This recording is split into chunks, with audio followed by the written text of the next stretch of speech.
ada pertanyaan itu tentu jawabannya apa? Jawabannya posisi kita sebagai manusia yang diciptakan oleh Allah untuk mengabdi kepadanya. Nah, sehingga kita diberikan satu statement di dalam Quran itu, wa id qala rabbuka lil malaikati inni ja'ilun fil ardi khalifah. Jadi intinya di khalifah. Khalifah itu adalah wakil. Wakil siapa? Wakil Tuhan. Bayangkan manusia itu adalah mewakili Tuhan.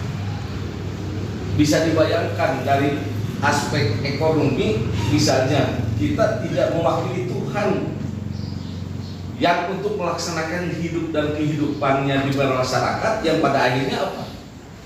Ya pasti timpangan ekonomi. Nah, inilah pentingnya ekonomi Islam itu di sini. Karena memang dikembalikan kepada jati diri kita secara filosofis bahwa kita itu adalah sebagai khalifah. Khalifah itu manusia itu wakil Tuhan.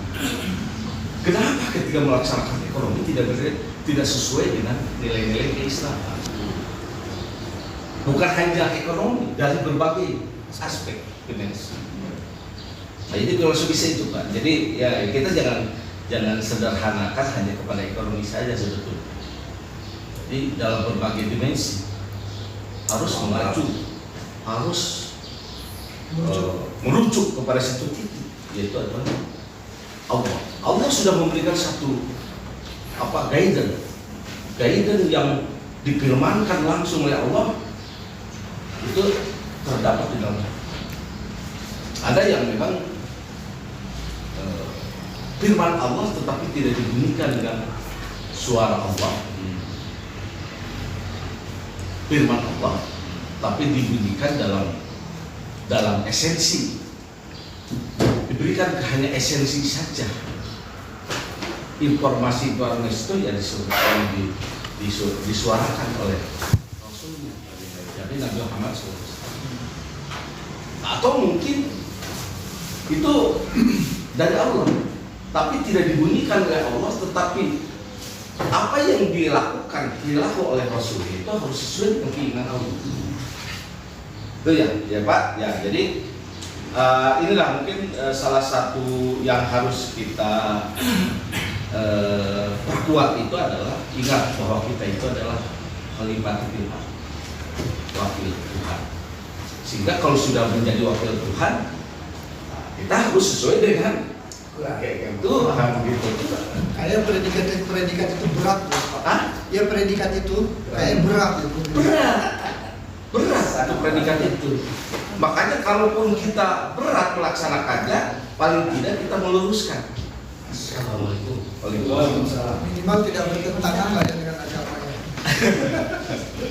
Jadi gini Pak, kalau kita melihat kemungkaran, berarti bukan kita membiarkan kemungkaran itu.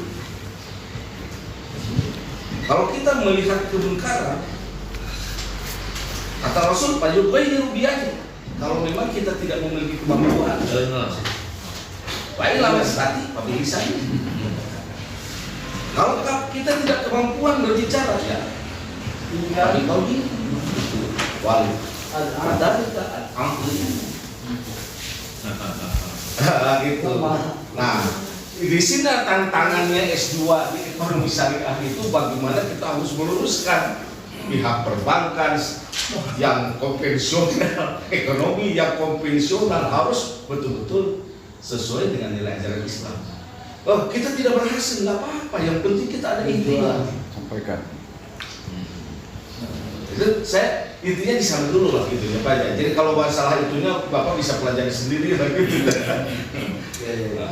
Nah, dan yang paling penting, saya kenapa mengingatkan senantiasa ini tidak boleh adanya monopoli dalam berbagai aspek dalam usaha, tidak boleh. Dan Allah mengisyaratkan dalam surat Al-Hasr ayat 7, kaila yakuna dulatan bainal ikhtiya minni agniai ini minum. Ini peringatan Allah loh. Jadi tidak boleh adanya yang dikatakan adalah pemonopolian. Larangan monopoli, larangan imperatif distributif kekayaan. Jadi kata Allah dalam Al-Quran supaya harta itu jangan hanya beredar di antara orang-orang yang kaya saja diadakan. Musuhnya Islam itu adalah Yahudi. Karakteristik Yahudi adalah monopoli. Karakter Yahudi itu adalah monopoli dari sisi ekonomi.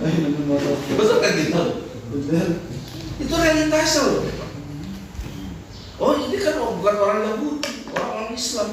Islam itu hanya kemasannya saja. Tapi pola pikir dan pola tindaknya tidak sesuai dengan ajaran Islam. Itu Islam sudah mengisyaratkan orang yang seperti itu adalah bisa saja orang munafik, bisa saja orang dolim, bisa saja orang fasik. Oh dia tuh Islam, orangnya Islam, tapi kelakuannya Yahudi. Ya, bagaimana itu? Kalau kelakuannya Yahudi, orangnya Islam yaitu orang munafik, orang dolim. Sedangkan Allah sudah mengisyaratkan walan tardo ankal yahudu wan nasara hatta tattabi'a millatahum. Gitu itu Pak ya. Jadi ya kita prinsipnya dulu. Ya kalau masalah materi gampang lah. Ekonomi makro itu kan Bapak sudah tahu lah semua lah gitu ya. Jadi, kalau yang tidak tahu ya kita bisa browsing di internet, bisa dapat informasi apa saja. Dan itu tentu dengan ekonomi makro secara Islam itu sebetulnya ya kalau suku cadangnya itu mempergunakan bukan dolar, pakai emas, itu nggak akan ada inflasi, kan, devaluasi dan seterusnya, nggak akan ada itu. Nah, harga kambing zaman Rasul dengan harga kambing sekarang kan nilainya sama aja, kan, tidak jauh berbeda. Gitu. Ya, pakai real, Pak. Nah, pakai real, ya pakai inilah emas lah suku cadangnya gitu aja. Jadi sebetulnya itu. Jadi, nah kalau dipakai rupiah kan memang jauh sekali karena memang rupiah mempergunakan suku cadangnya bukan emas tapi dolar. Nah, yang menguasai dolar siapa ya? George Soros. Ya, George Soros itu kan. Terus sekarang kenapa dipelihara peperangan yang seperti ini? Ya sengaja itu dari sisi ekonomi itu untuk meningkatkan itu banyak lagi itu. Nah itu ujung-ujungnya walaupun mungkin Ahok Yahudi adalah sebuah agama, tetapi dari sisi perilaku yang sering disampaikan oleh Rasulullah baik dalam Al-Quran maupun juga hadisnya, ternyata Yahudi itu memiliki beberapa karakteristik. Yang pertama senang monopoli, yang kedua suka melicipi orang lain, ketidakadilan. Jadi memang kontradiktif dengan orang yang Islami. Gitu. Kalau Islami itu akan menanam tentang nilai-nilai keadilan. Keadilan itu tidak berlaku hanya untuk orang Islam saja. Non Islam itu harus diperlakukan adil kan gitu. Yahudi tidak. Itu ya saya banyak larangan. Nah, jadi kalau dilihat dari aspek sebagai hal filosofis bahwa harta sebagai amanah, manusia sebagai khalifah dan hartanya sebagai amanah, di sini kesimpulannya ekonomi makro Islam bukan sekedar ekonomi konvensional yang diberi label halal, tetapi melainkan paradigma yang secara fundamental berbeda dalam tujuan, metode dan sistem. Nah itu ya, jadi di kata kuncinya adalah tujuannya sudah berbeda. Tidak ada yang namanya ekonomi Islam atau orang perkaya persoalan. Al-Asr. Nanti Bu, nanti kita bagikan. Jadi bukan untuk saya aja, dan nanti kita belajar bersama-sama lah. Iya. Bikin grup Pak. Oh iya boleh nanti kalau grupnya ada nanti saya kirim ke grupnya. Mata kuliah ini. Nah terus juga imperatif distribusi apa namanya ya kata kuncinya pertama metode pertama tujuannya Islam itu ekonomi Islam itu berarti untuk keadilan, untuk kesejahteraan penduduk, untuk kemaslahatan banyak. Itu ya, jadi tujuannya daripada ekonomi makro. Selanjutnya juga ada metodenya juga tidak merugikan orang, tidak ada salah kira, ayat 30 dan instrumen juga begitu. Jadi instrumen tidak ada tipu menipu dan sebagainya gitu ya. Nah selanjutnya larangan riba instrumen moneter tanpa bunga. Nah, jadi Pak boleh bertanya nggak Pak? apa? Boleh berdiskusi? Oh iya, ya makanya kita sharing aja. Ya, tadi kan antara istilahnya orang Islam dan orang Yahudi Ya, berbeda ya. banget ya karakternya. Sedangkan Allah menciptakan manusia ini sebagai wakil, katakan itu. Tapi kenapa istilahnya? Kenapa Allah ciptakan orang Yahudi gitu, yang bikin kerusakan? Betul, masih belum Islam. Bapak Islam bukan? Itu tantangannya Pak. Ya, itu tugas Pak Haikal. Ini tugas Bapak. Ya, Boleh gini, Pak, kenapa diciptakan apa babi? Kan yang halal itu banyak. Ada kambing, ada sapi dan sebagainya. Itu tantangan bagi kita. Nah, gitu enak babi ini kambing dulu. Gitu. Walaupun secara filosofis, ya, jadi ada dalam satu disiplin ilmu yang dikenal dengan istilahnya filsafat Islam. Babi itu ternyata nggak mungkin Allah menciptakan sesuatu yang dilarang oleh Allah untuk dimakan, diminum dan sebagainya kalau tidak mandarat bagi orang yang memakannya. Gak mungkin Allah menyuruh kita sholat kalau tidak manfaat sholat itu untuk diri kita. Kesehatan Bang. Ya banyak, bukan kesehatan secara fisik aja, psikologis, macam-macam. Jadi kesimpulannya mudah. Allah kalau memerintahkan pasti ada manfaatnya untuk tubuh kita, untuk kita. Allah melarang pasti ada manfaat untuk kita. Itu aja sebetulnya. Kenapa kita tidak boleh? Ya, sekarang pinjol, waduh luar biasa nih, pinjol di internet. Saya sudah capek itu ya, kalau mau ngajar, ayo di nawarin pinjol itu. Itu kan, itu Yahudi. Kalau nawarinnya, waduh hebat, main. Kalau kita udah terjebak, itu waduh. Kalau kita sudah ambil pinjol, tidak dibayar aja 1 hari.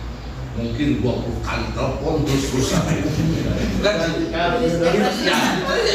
itu namanya Yahudi. Nah, kenapa diciptakan oleh Allah? Ya untuk memuji kita. Memuji kita. Ya gitu ya. Oke, lanjut. Ada lagi? Kita lanjut. Ya. Larang riba. Riba itu informasinya tidak setara, Pak. Jadi keuntungannya tidak setara. Di satu sisi ada yang diuntungkan, di lain sisi ada yang dirugikan. Nah, itu riba sebetulnya. Jadi konsep dasar riba itu adalah apa namanya? Tidak ada keseimbangan. Ada indikasi merugikan orang lain, menguntungkan orang tersebut. Itu riba, termasuk salah kira. Termasuk salah kira. Itu Islam sudah memberikan bagaimana caranya menjual beli yang baik. Gitu. Itu kan wahalal mereka. Waharul riba itu artinya jual beli itu ain, boleh. Karena ada ijab kabul, ada komunikasi yang dibangun. Kalau riba itu jual beli tanpa ada informasi, tahu-tahu kita kena bunga gitu aja gitu. Terus juga banyak lah, jadi praktek-prakteknya bisa dilihat oleh kita di dalam kehidupan nyata di masyarakat. Isinya dari riba itu adalah merugikan, baik untuk kita, merugikan maupun juga untuk orang.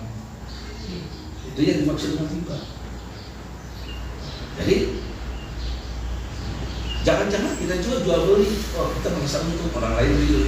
Kalau kita ketawa orang lain rugi, kita untung. Nah itu riba loh Pak. Riba tuh. Jadi jangan diartikan riba itu buka bank saja.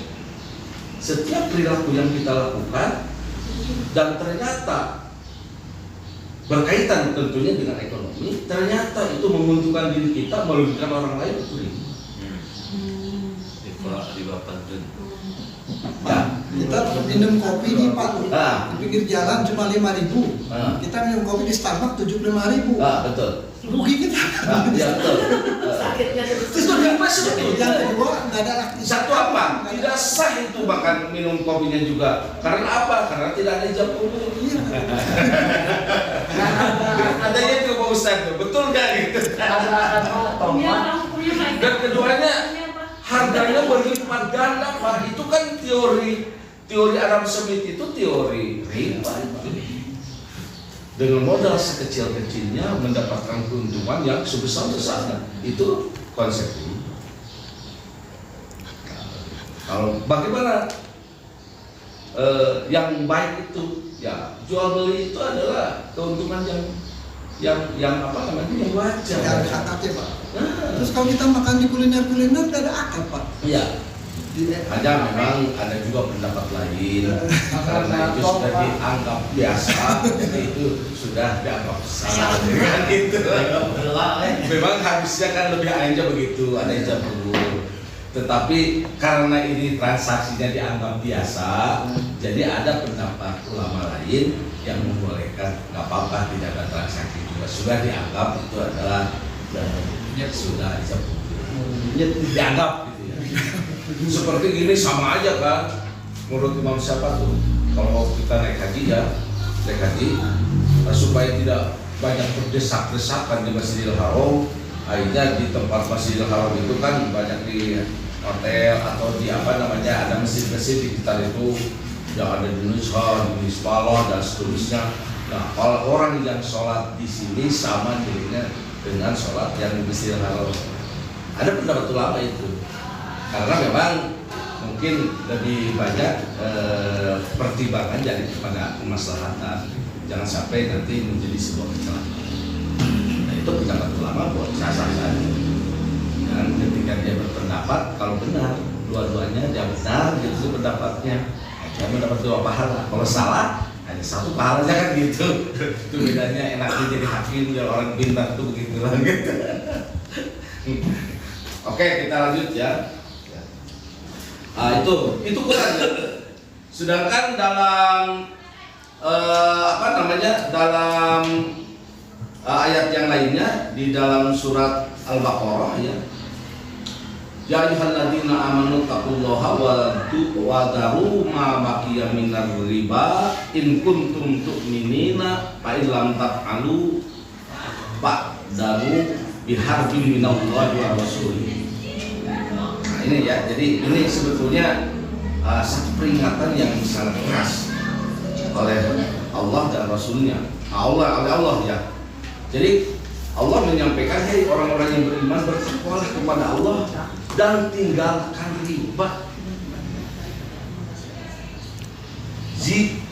Tinggalkan sisa riba. Jika kamu orang-orang beriman, jika kamu tidak melaksanakannya, maka umumkanlah perang dari Allah dan Rasulnya. Saking itu bahayanya riba. Orang yang sehat bisa jadi meninggal gara-gara riba. Orang yang orang yang tidak ada masalah gara-gara riba akhirnya jadi bunuh diri, masuk gara-gara riba. Aja kan kita karena sudah biasa di lingkungan kita transaksi riba itu sudah biasa, jadi dianggapnya biasa-biasa saja gitu. Padahal riba itu luar biasa. Sampai Allah mengingatkan perang katanya. Itu dengan Allah dan Rasulullah. Nah itulah dalil pengharaman riba. Tinggal kita implementasikan breakdown di lingkungan di mana kita berada. Nah, kita juga senantiasa membangun komunikasi dengan pihak perbankan konvensional.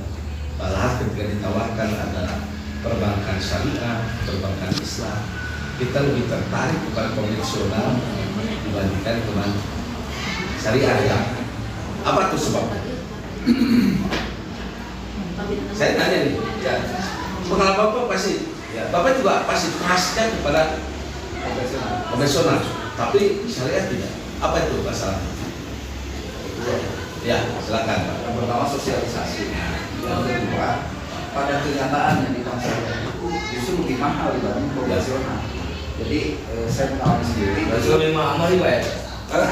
Nasi apa namanya, si nasabah itu pindah dari syariah ke konvensional, tapi memang pemahaman syariahnya belum realnya. Jadi pada prakteknya antara praktek kan harusnya kan sistem bagi hasil di syariah, tapi pada prakteknya dia mirip dengan konvensional.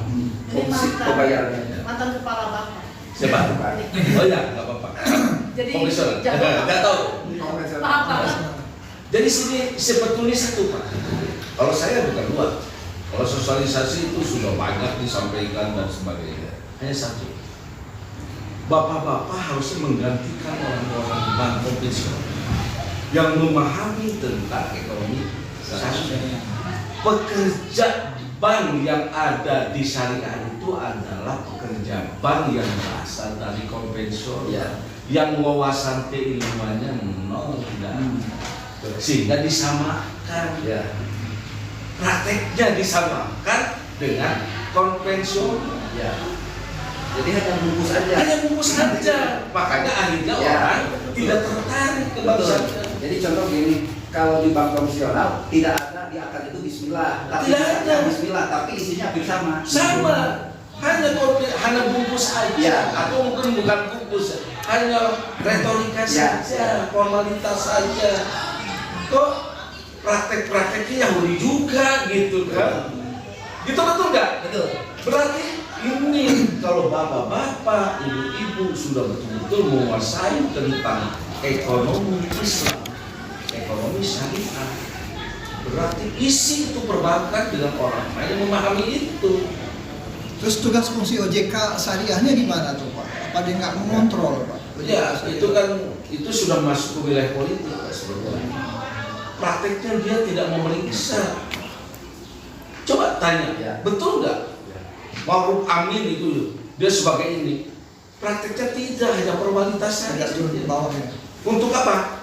Untuk melindungi bahwa perbankan syariah yang ini tuh diawasi oleh A, B, C, D dan sebagainya.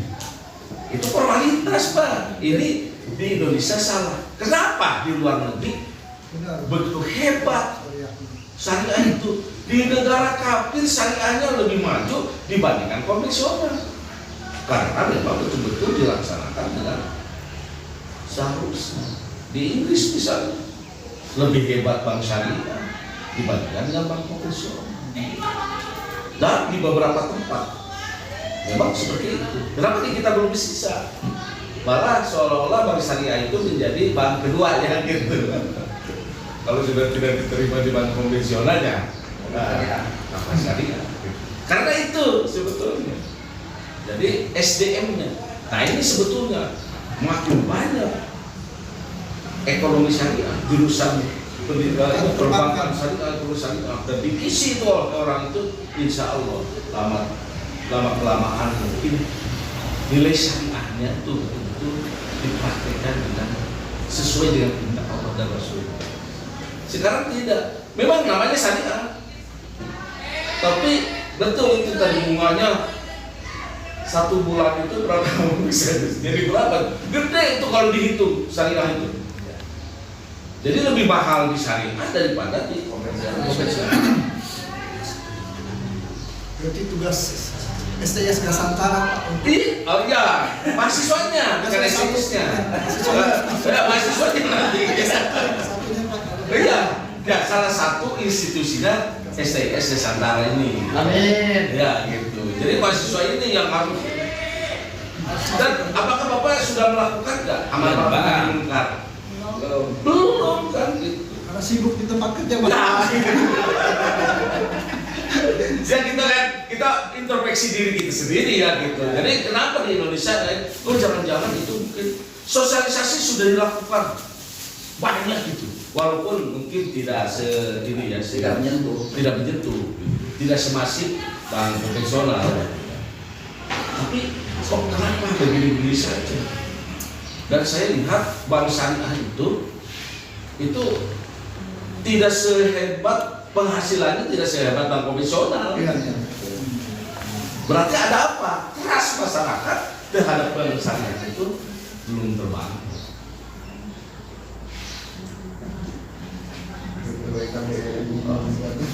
Oke ya, itu.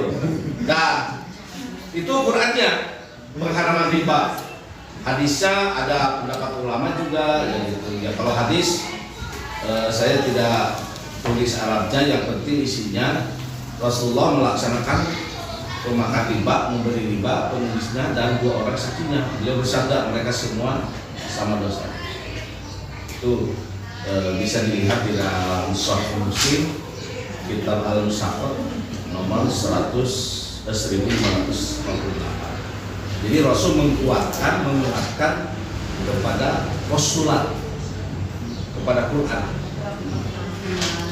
Jadi, terus juga hadis yang kedua, jauhilah 7 perkara yang membinasakan. Di antaranya memakan riba. 7 masalah itu. Ini mutlak kali. Jadi hadis ini menempatkan riba setara dengan syirik dan pembunuhan dalam hal kerusakan sosial ekonomi. Nah, hati-hati Pak. Sekarang itu memang di lingkungan kita itu waduh luar biasa riba itu. Bang Emok Pak di antaranya. Bang Emok itu Justru yang kuat sosialisasinya itu Bang Emok hampir ke rumah-rumah. Kenapa tidak buat lagi Bang Emok yang syariah? Itu harusnya. Modalnya Pak ada. Nah, masalahnya di modal. Dan sebenarnya kalau umat Islam memiliki kesadaran yang baik, se-Indonesia saja 2,5%, minimal 2,5% dikumpulkan itu menjadi sebuah kekuatan yang besar. Baik itu ya. Padahal bisa itu Pak dibikin bank syariah gitu. Bang syariah. Oleh Kalau Bang Emok harus dibuat lagi harusnya. Basnas Pak. Ketika ada tesis Bang Emok, antitesisnya Bang Emok lagi. Tapi Bang Emok konvensional dan konvensional. Dilakukan nggak itu? Kita hanya ngomong aja, kita lagi bisa ngomong aja. Sorry ya. Sedangkan pakar ini Imam Ghazali dia mengatakan riba merusak sistem pertukaran. Kelebihan itu. Karena orang menjual uang dengan uang lebih banyak tanpa ada manfaat tambahan yang nyata, ini menghancurkan keadilan amal. Itu kata Imam Ghazali. Jadi sistem pertukaran itu rusak oleh riba. Dan tentunya kalau sudah bicara tentang uang sudah terkumpul di seseorang dan tidak jelas manfaat, itu akan menghancurkan keadilan muamalah. Nah itu diingatkan oleh ulama, yaitu Imam Ghazali. Terus Dr. Muhammad Nijatullah Siddiqi ya. Bagaimana? Ada ini. Penghapusan bunga adalah prasyarat utama dalam membangun sistem ekonomi. Ya, ekonomi yang bagaimana? Yang adil dan stabil. Jadi kalau hilang bunga, itu sebetulnya pembangunan ekonomi yang adil dan stabil itu akan tercipta. Yang memang ini memerlukan pengorbanan. Karena kita sudah kembali sebetulnya yang punya konsep kita, yang melaksanakan orang lain. New Zealand misalnya negara terbersih di dunia, harusnya kan Arab Saudi. Ya, harusnya Arab Saudi. Kenapa New Zealand? Saya dulu pernah jalan-jalan ke Singapura, di jalannya aja Pak, itu bisa dipakai tidur, saking bersihnya. Di kita Sampah. konsepnya udah benar di kita. Lihat sekolah Kristen dengan sekolah Islam atau pesantren, WC-nya masuk ke WC pesantren. Padahal yang mempunyai konsep an-nado patuminal iman disampaikan dulu. Kebersihan itu adalah sebagian daripada iman. Ternyata itu tidak dipraktikkan. Kepala sekolahnya Pak. Ya itu bukti kapan ya? Bukti kapan? Jadi retorika saja. Udah gede Pak.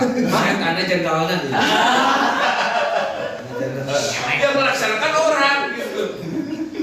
Lihat bagaimana di New Zealand sampai negara terbersih, terislami di dunia. Kehilangan HP aja 1 minggu tidak pernah lupa. Di kita kalau 1 jam aja, ini saya bisa lupa HP itu, nggak ada lagi tuh datang ke sini. Nah itu contohnya. Jadi artinya kita punya konsep, karena kita kan dibimbing oleh wahyu. Ilmu yang kita miliki itu adalah wahyu yang membimbing, tapi implementasinya psikomotoriknya itu orang lain. Termasuk Jepang itu Pak. Iya Jepang itu negara besar. Tapi kalau berdasarkan ini sedunia adalah Kalau di Jepang mungkin Pak di minat bacanya gitu kan. Kalau di Muslim kan kalau nggak salah ayat pertama itu kan bacalah gitu. Tapi yang mengaplikasikan baca itu malahan negara Jepang gitu salah satunya. Ya, kata saya juga tadi konsep kita. Iya. Kita tuh udah tahu membaca itu adalah sangat penting. Malah dalilnya itu bukan itu saja. Mencari ilmu itu sampai ke yang lahat gitu ya. Sampai begitu di kita itu saking dimotivasi oleh Rasulullah supaya kita itu betul-betul berilmu. Orang Arab juga bahasa ini. Tapi prakteknya memang orang lain. Kalau nggak salah itu Pak, saya pernah baca permawan itu. Salah satu termasuk Pernah nonton. Dermawan gitu. Di mana? Negara dermawan Indonesia. Oh, dermawan. Kenapa tuh? Karena suka menyumbang Pak. Oh, Jombang. Iya. Dermawan. Dermawan. Sisi positifnya Pak. Enggak, saya tidak mengatakan Indonesia jelek gitu kan. Enggak, Indonesia kitanya hanya tahu konsepnya saja secara retorika, tetapi implementasinya orang lain. Ya. Termasuk juga kalau bapak-bapak menjadi mubalik, wah seorang muslim itu harus begini. Berarti praktiknya dia tidak. Jadi Betul nggak? Iya itu otokritik aja, bukan untuk orang lain, untuk kita.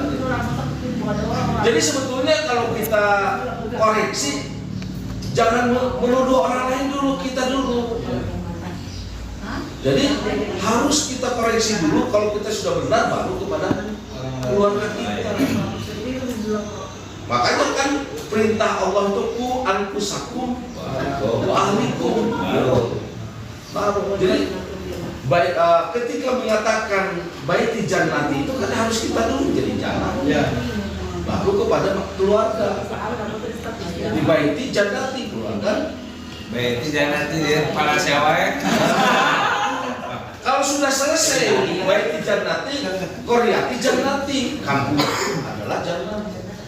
Kalau sudah koryati jannati, berarti sekuk lebih gede lagi biladi jannati, kan gitu harusnya. Tapi kita kan kadang-kadang sekarang konsepnya terbalik. Kan saya mah hanya berkewajiban untuk menyampaikan saja kali kuliahnya walau ayahan. Terus ada lagi dalil yang lain, dalilnya apa namanya itu? Dalilnya 2 bakul Pak. 2 bakul dalilnya. Apa yang itu tuh? Apa dalil ini tuh apa? Undurman olah takdir bakor. Kaidah Pak. Oh ya, ya itu dalil. Ya dalil itu kan bisa saja itu kaidah, bisa itu hadis, bisa itu Quran, itu adalah dalil. Kalau bahasa lainnya dalil itu dalam filsafat. Kalau bahasa lainnya bahasa umum adalah untuk argumentasinya. Alibi. Bukan, alibi beda lagi. Alibi itu pernyataan kita, alasan ya, alasan seolah-olah membenarkan ketika kita disalahkan orang bahwa saya itu sedang membuat suatu alibi. Alibinya itu melakukan seolah-olah kita melakukan itu pada tidak. Nah gitu ya, jadi nah mohon maaf ini saya kita luruskan aja karena saya koreksi kan gitu. Ya saya juga mungkin hanya ngomong aja. Mana baik. Ini Pak. Ayo, Saya, Bangga. Jadi saya suka pusing Pak antara konsepsinya. Ya, Dalam misalnya akan berusaha membuang bunga. iya. Bahwa bunga ini adalah dianggap riba. Kemudian dalam perbankan ada istilah pinjam, ya, pinjaman. Ketika kita meminjam, kalau syariah tidak ada bunga, istilahnya apa itu? Yang pertama, kemudian yang kedua, yang saya pahami riba ini adalah ada apa menurut apa melipat gandakan. Itu melipat gandakan dalam hal apa? Pertama, penambahan dalam pinjaman seperti riba ordun, kemudian dalam denda, kemudian dalam waktu, dan sedangkan dalam ketika pinjaman ada bunga, kan itu kan profitnya. Kalau misalnya tidak ada bunga, profitnya dari mana? Gitu. Iya. Itu Jadi di Islam itu kan ada apa namanya? Ada mudharabah, murabahah, itu sebetulnya ada satu lagi musyarakah. itu sudah ini tinggal kita menerapkan dengan yang sebenarnya. Kalau seandainya misalkan kita meminjamkan, saya meminjam ke Pak Haika. Kalau rugi, misalkan, apakah akan maju perusahaan Pak Haika ketika ada kerugian? Apakah kemudian misalkan kerugiannya itu bangkrut? Kan dalam Islam tidak berhak untuk kerjasama ya, dalam bidang kerja tidak berhak untuk mengembalikan. Nah, hal itu bagaimana untuk menerapkan syariat ini? Ya, jadi sebetulnya kita kembalikan lagi itu Pak. Jadi kalau bicara tentang pihak perbankan syariah atau mungkin atau perbankan syariah, ketika mau meminjam apa yang akan kita baca? Apakah meminjam uang atau meminjam barang? Misalnya, kan itu ada metodologinya. Kalau minjam uang pakai apa? Mudharabah atau murabahah? Mudharabah Pak. Mudharabah. Oke, mudharabah. Kalau minjam barang? Murabahah. Itu ya. Kita taruhlah pakai itu. Ya, kita penerapan yang sederhana. Kalau meminjam uang, pasti akan ditanya oleh pihak perbankan syariah. Karena nanti seorang peminjam itu kan harus dianalisa dulu karakteristik orang yang akan meminjam itu. Ada yang punya uang tidak mau bayar, ada orang yang punya uang mau bayar, tapi dia misalnya kena musibah. Itu sebelum meminjam itu adalah dianalisa dulu. Survei Pak. Ya dianalisa Pak, ada wawancara. Wawancara itu untuk menguji kualitatif dan kuantitatifnya. Ternyata sini benar usahanya. Ya usahanya sedang jalan, kan disurvei nanti. Survei benar tahu siapa usahanya. Kan yang benar itu Pak, uangnya itu mau dipakai apa? Uangnya. Katanya uangnya untuk usaha. Kan sekarang pembuktian yang ada sekarang bahwa kita tuh mau minjam uang, pokoknya namanya alasan nama aja gitu. Kan gitu ya. Mungkin Pak betul nggak? Realitasnya kan gitu. Ya. Akhirnya dari pihak perbankan itu membantu menginter cash flow dan sebagainya. Ya oknum gitu Pak. Ya ujung-ujungnya dapat uang, dapat pinjaman. Itu yang dari konvensional. Nah yang tadi dianalisa dulu Pak. Oh dia itu kan dia tuh pinjamnya bukan ke sini aja, ke sana juga ke ini, tapi nggak bayar. Itu masuk kepada analisa kualitatif yang tidak akan bisa diverifikasi pinjam uang. Pihak perbankan juga harus hati-hati meminjamkan uang. Ini kan bukan uang dia. Nah itu makanya harus hati-hati. Kalau sudah hati-hati, usahanya lancar, ternyata karena dia orang Pelabuhan Ratu misalnya, atau mungkin dekat pantai kena tsunami hancur. Nah ini yang dikenal yang istilahnya pihak perbankan syariah dan orang yang bersangkutan sama-sama rugi. Hilangnya apa? Hilangnya adalah porsinya. Tapi kalau utangnya tidak hilang. Kalau umam dia muflih, tidak bisa membayar, ada baitul mal, meminjam ke baitul mal. Jadi baitul mal yang membayarkan orang muflih. Dia golimin. Kan itu konsep Islam itu sudah benar. Hanya kita belum melaksanakan dengan baik dan benar sesuai mana yang dicontohkan oleh Rasul, oleh Allah dan Rasul. Nah, kita jangan melihat kegagalan yang sekarang di syariah. Itu berarti kalau ada kegagalan itu ada satu prosedur yang tidak dipenuhi sebagaimana mestinya. Betul Pak ya? Nah, kalau sebetulnya gini, di Islam itu kalau dia rugi, yang minjam uang rugi karena dia bangkrut atau mungkin kena musibah atau apa aja, bank juga ikut rugi, tidak akan dapat porsinya. Bagaimana utangnya? Ya utangnya harus dibayar. Kalau dia tidak bisa bayar, baitul malnya yang membantu. Di kita kan tidak jalan baitul mal. Kan dulu ada konsep baitul mal watamwil. Watamwil itu adalah simpan pinjam. Nah, keuntungan dari pihak perbankan disimpan di baitul mal. Ketika misalnya peminjam dia dalam keadaan musibah, baru baitul mal membantu orang yang kena musibah tadi. Itu tidak dilakukan, Mbak. Karena memang rata-rata begitu aja pinjam. Saya juga pernah, saya kan mengelola baitul mal watamil juga BMT ya gitu. Nah, saya coba kan pedagang-pedagang kecil tuh yang di dekat sekolah itu kan ini kasih pinjam gitu. Dikasih pinjam, ya walaupun nggak gede lah, ada yang 500, 1 juta dan sebagainya. Sukses Pak. Jadi setelah dia pinjam, nggak ada yang dagang, sukses, hilang semua gitu. Rugi kita. Dia akhirnya ada yang masih tetap dagang. Itu kan karakter, sifat kita, Pak.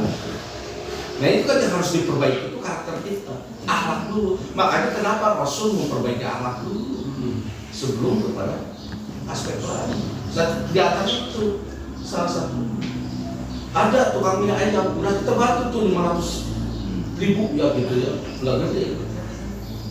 Akhirnya kita coba, ya itu juga salah sebetulnya. Ya, jadi coba kita pesan mie ayam sampai berapa porsi gitu ya, banyak. Akhirnya pas mau nagih dia kan punya utang. Itu bayarannya itu teman aja bukan main ya. Padahal sebetulnya kalau dia sadar itu memang nggak apa-apa lah gitu aja. Ini kita marah, kerusakan itu kecil gitu kan, wah luar biasa gitu. Jadi saya kembalikan itu kepada karakternya tidak Islami. Padahal Rasul yang memang kenapa Rasul ingin memperbaiki yang pertama kali diperbaiki itu ada akhlak. Innama bu'istu liutamima makarimah akhlak.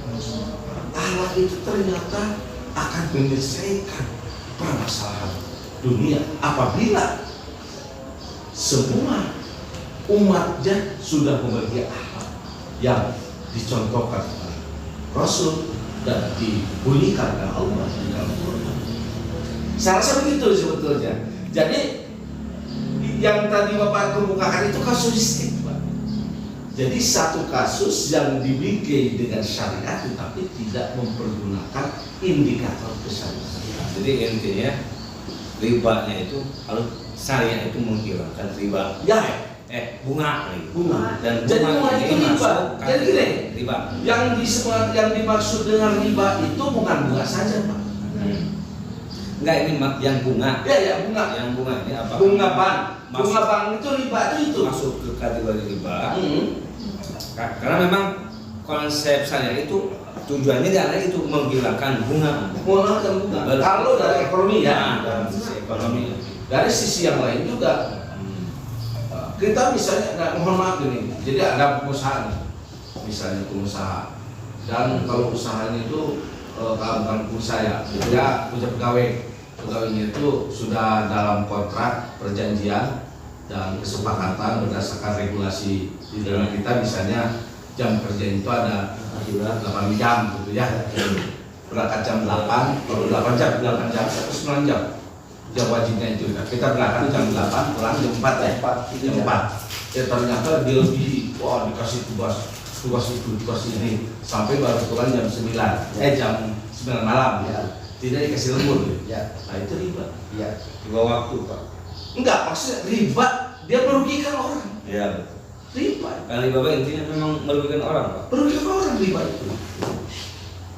Ya, harusnya ketika ada dia kelebihan jam, dibayar. Harus bayar. harus dibayar.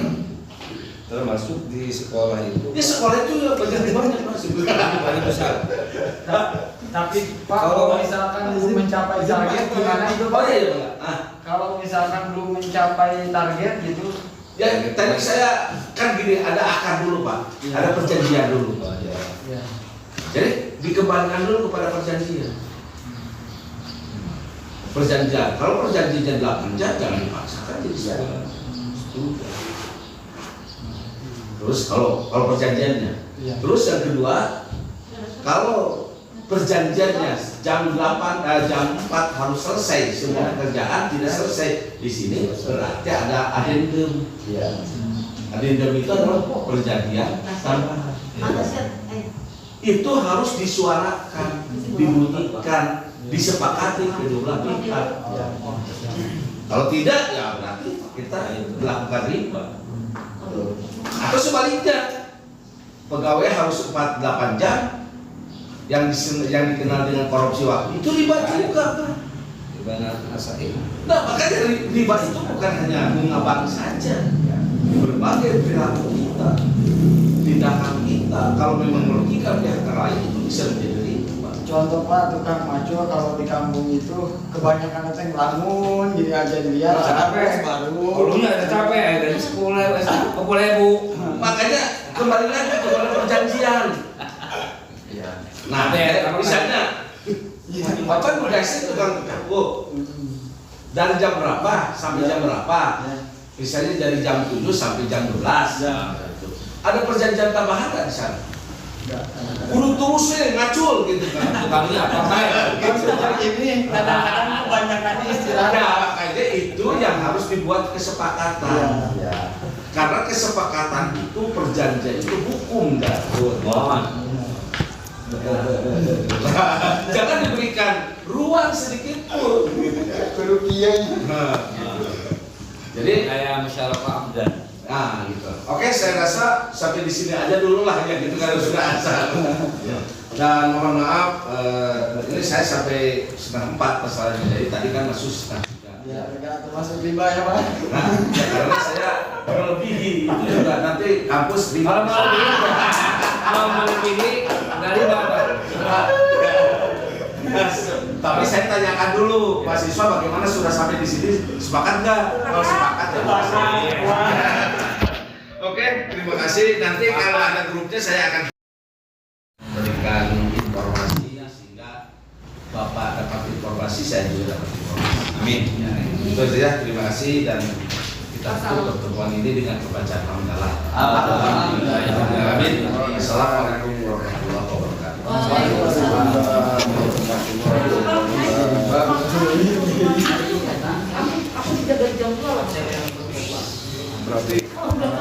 Berarti kalau praktek bank konvensional Bagaimana Pak? Kenapa Pak? Ya, masih ini Pak. Ya, Ini hilang Pak. yang penting ada kemauan dulu Pak. ya artinya Kalau jadi kan gini, dalam kaidah usul fikih itu lanjut rokok dulu. Apabila kita belum bisa melakukan semuanya, sebagian. Gitu ya Pak. Jadi bisa juga tidak totalitas, jadi aja bertahap. paling nggak mengurangi dosa lah. Ya, Kan selama ini uang pensiun kita masuk ke bank konvensional, Ya. penuh dengan riba ya paling nggak beralih ke Nah, gitu Pak. Jadi jadi yang penting bisa kita berbuat. Cek abdi mah Pak, definisi ribanya tidak diperjelas. Oh iya, cacar ya. Karena riba itu definisinya ada apa modal apa. Jadi nanti Melebihkan. pertemuan Melipat gandakan. Lamun ayahnya saya jadi 1.050 nanti melipat gandakan. ya. Kalau merugikan riba. Tapi kalau Bapak, disepakati, ada dong didagang. Di harganya 1.000, kalau itu saya 1.500, riba ya berarti. Tapi kalau gini Pak, kita misalkan sejam aja definisi riba jam kerja pegawai Pak. Kan jam kerja pegawai itu jam 8, kita jam 8. Sekarang masuk pulang jam 4. Terus misalkan dia itu dagangnya siang Pak, jam 9. Tapi kalau pulangnya mundur, ke apa kan? Jadi jam 5, jam 6. Kembali lagi kepada kesepakatan. Kesepakatan. Jadi kesepakatan itu kedua pihak akan itu ada akan Kalau peraturan pegawai itu kan seperti itu Pak. termasuk peraturan juga. Ya, pegawai. Peraturan itu kan kesepakatan untuk pegawai.